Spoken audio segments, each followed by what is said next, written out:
Bonjour tout le monde, bienvenue à ce nouveau vidéo de TW 2016 édition ECW 1996. On va débuter le mois de septembre qui va nous mener à Anarchy Rules. Lors de notre dernier show, on a fait deux shows et un pay-per-view. On a commencé ça avec un Hardcore TV qui a eu 7028 personnes qui sont venues pour un broadcast de .21. Rock et Sabu ont battu Johnny Grunge et Raven dans un bon main event. Stevie Richards a battu Big Dick Dudley. Et Chris Jericho a battu Little Guido pour un show ratings de B. Le show suivant devant 6963 personnes pour .22, notre plus grosse cote d'écoute. Les Pitbulls et Malevolent ont battu Malevolent pour garder les titres par équipe. Devon a battu Axel Rotten pour garder le titre télé et Dean Malenko a battu Nova. Ça a ensuite été Hardcore Evan qui a fait un B devant 10 829 personnes pour un broadcasting de .20. Rock a battu Johnny Grunge dans le combat d'ouverture. Devon Dudley a battu Stevie Richards pour garder le titre télé. Mikey Whipwreck, Steve Austin et Taz, qui a fait son retour, ont battu Abdul Butcher et les Malevolence dans un combat hardcore. Le Sandman a battu Rob Van Dam dans le meilleur combat de la soirée. Terry Taylor a battu Nova et Crash Holly. Ken Shamrock a fait son premier combat. Il a battu Tommy Dreamer. Les Pitbulls ont battu Tuco Scorpio et Mustafa pour le titre par équipe. Raven a battu Sabu. Big Dick Dudley et Bubba Ray ont battu 911 et G.D. Smith. Et dans le main event, Terry Gordy a battu Terry Funk pour garder le titre de champion de la ECW. Notre titre maintenant, Terry Gordy, prestige de A+, et notre champion avec une seule défense de titre. On a ensuite champion par équipe, toujours les Pitbulls, 7 défenses de titre. Là, on est loin de la période où les Public Enemy et les Pitbulls s'échangeaient les titres. Avec maintenant 7 défenses de titre. Et le champion télé et Devon Dudley avec 2 défenses de titre. Et voilà. On va se diriger donc vers Hardcore TV. Je vous dis pas c'est quoi je peux vous dire c'est quoi le main event tout de suite. Taz et Terry Funk vont affronter Abdul Butcher et Terry Gordy. Ça va être une continuité des deux rivalités. Puis voilà. Cependant, il faut prendre en compte certains éléments, puis je vous le dis tout de suite avant le début du mois. On a des gars qui sont pas disponibles pour le pay-per-view. D'abord, on a Steve Austin qui sera pas disponible. Taz sera pas disponible.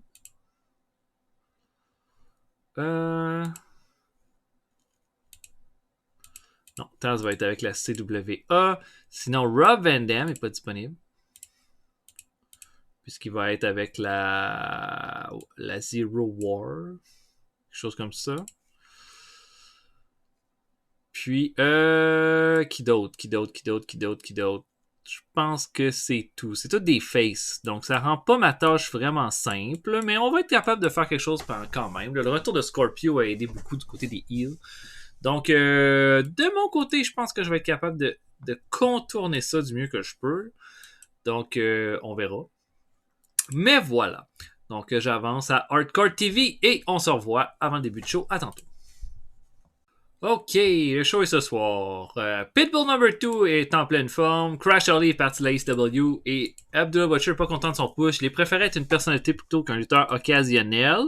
Là, je le garde comme lutteur occasionnel pour le show de ce soir. Terry Reynolds part en congé de maternité.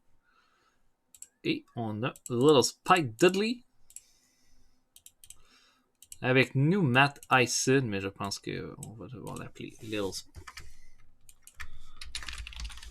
Spike Dudley. LSD. Ouais, c'était voulu le jeu de mots à l'époque.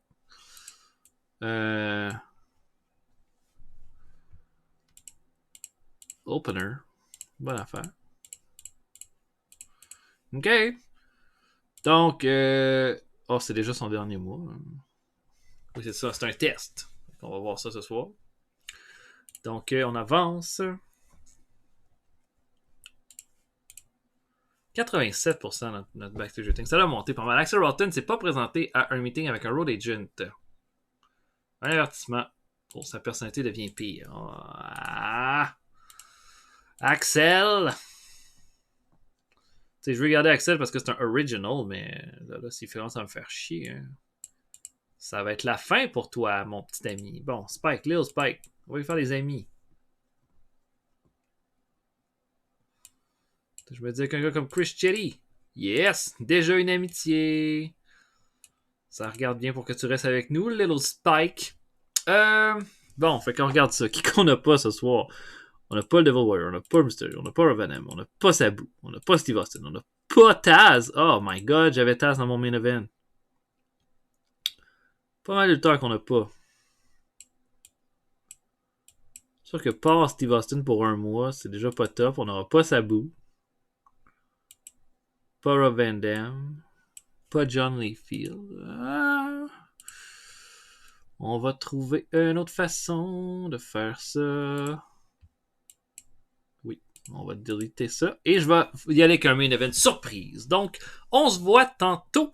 Et avec la suite de ça, voilà, pour notre Hardcore TV. À tantôt tout le monde. Ok, on commence ça pre-show alors que Chris Jericho s'en prend à Jason le Terrible. Jericho qui fait encore une excellente performance pour un très bon pre-show. Jericho va finir ça avec un Lion Salt à 6 minutes 7. Il était trop vite pour Jason le Terrible, faut voir ça comme ça. Et voilà, un bon petit C+. Le Blow Mini affronte ensuite Psycho 6 qui va l'emporter à 6 minutes 35 aussi avec un Sky Twister Press. Psycho 6, il va être au pay-per-view, mais j'ai rien de spécial. Ça sera pas une rivalité. Ça va plus être un showcase match. Donc, fait qu'on va essayer de le garder le plus fort possible en attendant. On ouvre ça alors que Pitbull No. 2 affronte Tommy Dreamer dans un combat là, comme ça, à l'emporte-pièce. Gros brawl, les deux qui se battent dans la foule. Bonne façon là, de, comment dirais, de réchauffer la foule. Et puis, au final, là, Pitbull No. 2, comme ça, on va être proche de la victoire. Mais Mustafa Saïd arrive et fait perdre de pied à Pitbull qui était sur la 3e corde. Dreamer lui fait un DDT de la 3e corde pour la victoire. Je pense que j'ai pas mis ça en combat ECW Rules. C'est pour ça que la note est basse. Donc on va regarder ça, mais c'est ça. J'ai pas mis que c'était un ECW Rules. C'était juste un combat normal. Donc, c'est ça. Ce que ça veut dire, c'est que Mustafa Saïd continue cette espèce de quête pour devenir champion par équipe. Et il le fait là, maintenant en ayant Tommy Dreamer comme partenaire. Voilà. Un C. On est en coulisses et les Public Enemies sont en train de se battre. Et là, ils ont... Comme Johnny Grunge n'a pas accepté sa défaite, il attaque Rocco Rock de dos. Et les deux commencent à se battre partout, se donner des coups de poubelle dans la foule. Tout le monde délire là-dessus. Et puis... voyons, Rocco Rock là, semble avoir mis Johnny Grunge sur une table et là se prépare sur le balcon pour sauter. Johnny Grunge se tasse juste au moment où Rocco Rock va sauter, ça va faire un gros bouh de la foule et voilà. C'est pas terminé, mais ça va se terminer la semaine prochaine puisqu'ils vont avoir leur tables match pour régler tout ce conflit qui va être notre main event du prochain show. Chris Chelly affronte le Sandman. C'est un squash match du Sandman qui va détruire, et je dis bien détruire Chris Chelly de bord en bord durant ce combat-là. Il va terminer ça avec un White Russian Leg Sweep. On n'a pas une grosse note pour ce show-là jusqu'à date. Là. Mais je pense que nos deux derniers segments vont remonter la note. Chris Chelly va bien son Rumble Skill et son Performance Skill. Pour le Sandman, on va y trouver quelque chose à faire. Je pense que ça va être de continuer de le mettre avec des hardcore. Ça va permettre de monter ça. Mais oui, c'est pas fini dans son couple. On va lui donner une petite rivalité. Le main event est Terry Funk affronte Abdul Butcher, Terry Gordy. Terry Funk n'a pas Taz comme partenaire ce soir. C'est pour ça qu'il a dit qu'il choisissait l'homme le plus dangereux du monde pour être son partenaire ce soir. Ken Shamrock qui va se pointer et Shamrock veut une... Comme Abdullah Butcher va immédiatement attaquer Shamrock. Hein. C'est lui qui se considère comme l'homme le plus dangereux du monde. Mais qu'est-ce qui va se passer au final? Ken Shamrock va faire un belly-to-belly à Abdullah Butcher. Il va l'enfermer dans un ankle lock qui va faire abandonner Abdullah. Ça doit pas être arrivé souvent qu'Abdullah abandonne dans sa carrière. Et il va aller chercher cette importante victoire. Terry Funk améliore sa technique. Ken Shamrock son performance skill. Un bon combat. De B. Et après le combat, là, Terry Funk n'a pas fini avec Terry Gordy. Il brawl avec, va le mettre sur une table en bas du ring, va monter sur la 3e corde, va faire un moonsault jusqu'en bas du ring à travers la table. Et là, ça montre bien clairement que c'est pas fini. B-, ça a commencé slow, ça l'a bien remonté ensuite. On augmente notre popularité dans 3 régions. Puis, non, ça va bien. Ça va bien.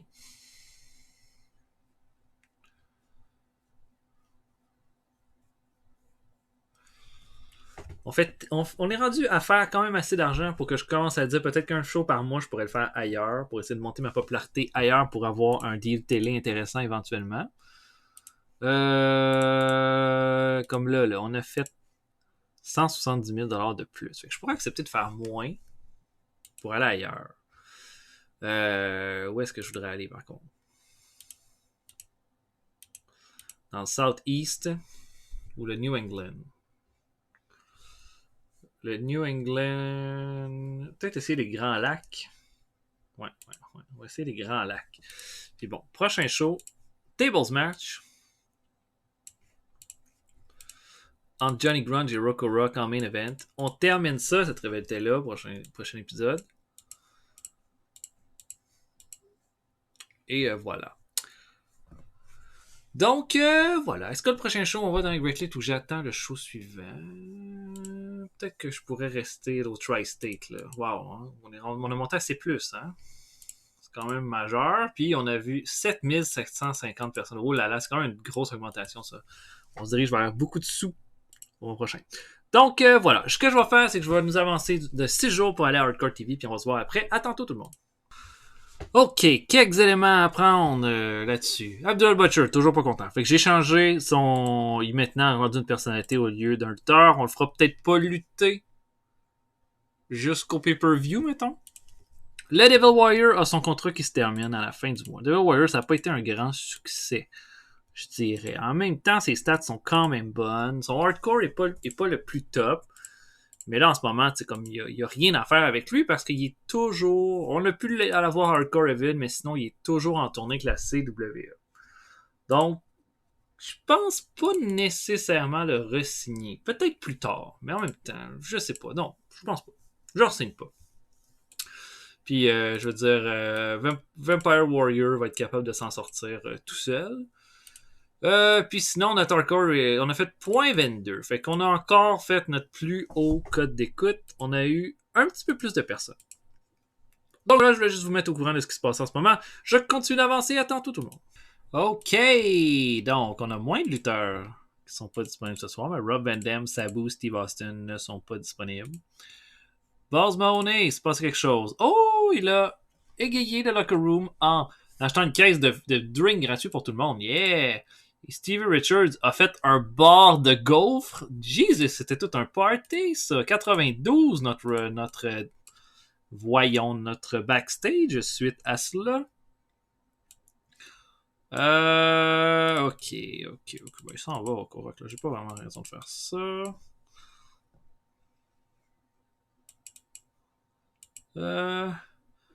Mettons que Steve Richards est Little Guido. Non, ça marche pas. Donc, je book main event Johnny Grunge contre Rocco Rock dans un tables match. Oh, c'est trop risqué. Are you shitting me? C'est quoi ça? Faire un combat hardcore d'abord. Juste hardcore. Wow, tout est trop dur. Home Team Sports. C'est qui ces connards-là? Ah, ok, on regardera ça après le show. On va terminer ça dans un combat bien simple d'abord. Donc, Rocco Rock contre Johnny Grunge. Donc, voilà, je book et on se voit après. À tantôt tout le monde. Ok, on commence ça. Combat Tag Team, les Chair Swing Freaks affrontent le Botswana Beast, qui est la copie Kamala, là, qui luttait au Japon, et Jason the Terrible. Le Botswana Beast est un lutteur local. Ça fait un combat correct avec Buzz Mahoney qui va terminer ça sur Jason Terrible avec un Nutcracker Shoot. On a 7539 personnes qui sont là ce soir. C'est un très bon chiffre et très bon pour nos finances. Et le deuxième combat de pre-show, Chris Chelly s'en prend à Psychosis. Ça fait un bon match. Psychosis va terminer tout avec un Sky Twister Press. On continue de lui donner pas mal de momentum. On ouvre le show avec Taz qui affronte le Devil Warrior. Le Taz qui lui veut une chance au titre de Terry Gordy. Et puis, accepte pas, là. Comme arrive, est vraiment frustré. On sait que c'est évidemment Terry Funk qui va encore avoir une chance, le titre à Anarchy Rose. Taz a l'air absolument furieux. C'est un combat de 12 minutes 28 avec Taz qui va vraiment terrasser Devil Warrior de toutes les façons possibles pour terminer ça avec un Taz Mission. Taz améliore son performance kill après combat. Un bon B- pour ouvrir le show, c'est très bien. On a ensuite un 4-way annoncé pour déterminer le number one contender au titre télé à Anarchy Rules. On a les 4 lutteurs qui s'affrontent. La Parka, Stevie Richards, Vampire Warrior et Dean Malenko qui s'affrontent. Et puis, dans un autre combat qui va se terminer avec un Sky Twister Press, la Parka va faire le pin sur Dean Malenko dans un bon match. Tout le monde a bien fait. Meilleure performance revient à Stevie Richards avec un C. La Parka améliore sa technique, Stevie Richards son Rumble Skill, son Technical Skill et Dean Malenko son Performance Skill. On va donner comme cette chance-là à la Parka contre Devon Dudley. Et bon, personne n'est content d'être dans un combat hardcore. Ensuite, les Dudleys se pointent et Joel Gertner présente l'incroyable force qu'est les Dudleys, hein, ceux qui ont fait un sweep de victoire lors du dernier pay-per-view Hardcore Heaven. Et la Parka, un petit gars qui veut tellement, mais quelles sont ses chances contre Devon? L'incroyable Devon Dudley. Pour ce qui est de Bubba Ray et Big Dick Dudley, ils trouveront un adversaire le moment venu pour le pay-per-view. C'est plus pour une bonne promo. On a ensuite notre main event entre Rocco Rock et Johnny Grunge. C'est que ça, un C, c'est pas fort, mais j'ai pas voulu le mettre comme main event parce que je savais que ça donnerait pas le meilleur combat, mais il fallait terminer la rivalité. Et là, cette fois-là, Johnny Grunge va en sortir vainqueur. Rocco Rock va encore tenter le fameux spot qu'il a toujours tenté, du haut du balcon à travers une table sur Johnny Grunge, sauf que Grunge va se tasser, Rock va s'écraser sur la table, et Grunge va pas en avoir fini, va empiler 2 tables, et va arriver sur la 3e corde, va faire un marteau pilon de la 3e corde sur 2 tables dans le ring, et va terminer le tout. Pour Rocco Rock, c'est pas mal la fin. Hein? On renouvelle pas son contrat, c'est terminé, mais Johnny Grunge, lui, on va le garder parce qu'il y a quelque chose à faire avec lui, à mon avis. Puis voilà. Rocco Rock est trop fatigué, trop vieux Rocco Rock, son corps suit plus, voilà, c'est fini.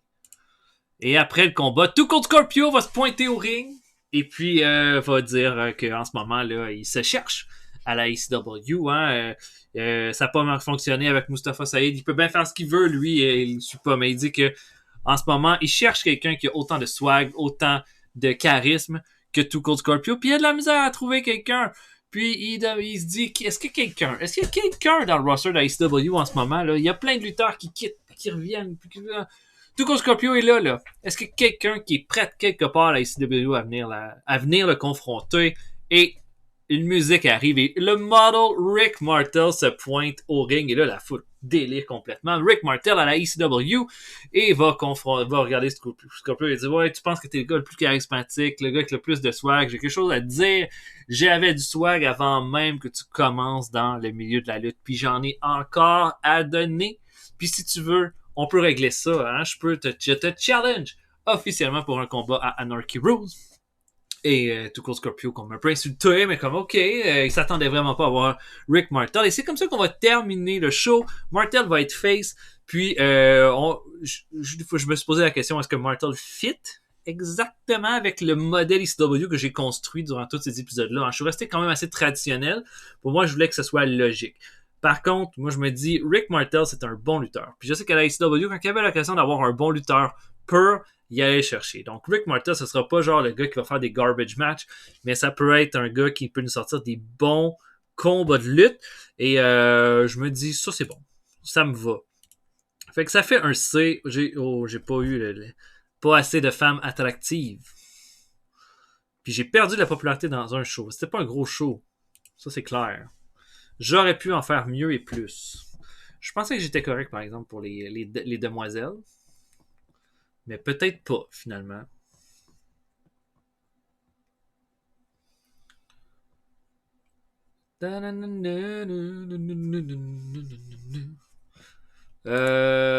Ok. Bon, Taz a besoin d'un break, ça va. Ben c'est bon, on va y aller avec ça. Bon, qu'est-ce qu'on fait pour le prochain show? Un combat simple.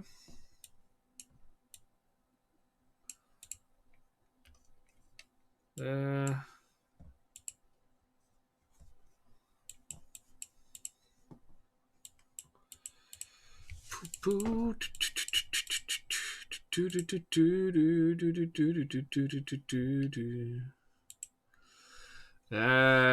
Est-ce que je mettrais Tommy Dreamer contre Pitbull number 1?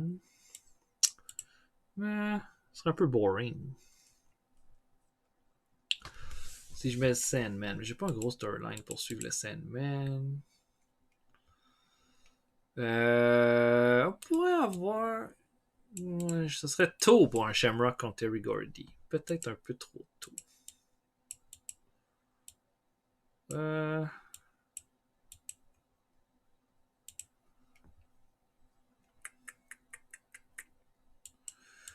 Wow.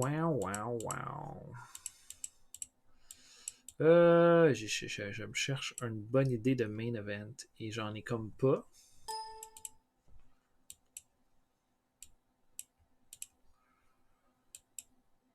Est-ce que je ferais un Jericho contre Devon, un espèce de special attraction match? Jericho est un peu en feu ces temps-ci. Devon, ça va juste donner une défense de plus. Ça va être un bon main event en plus. Jericho contre Devon, main event du prochain show pour le titre télé en jeu. Why not?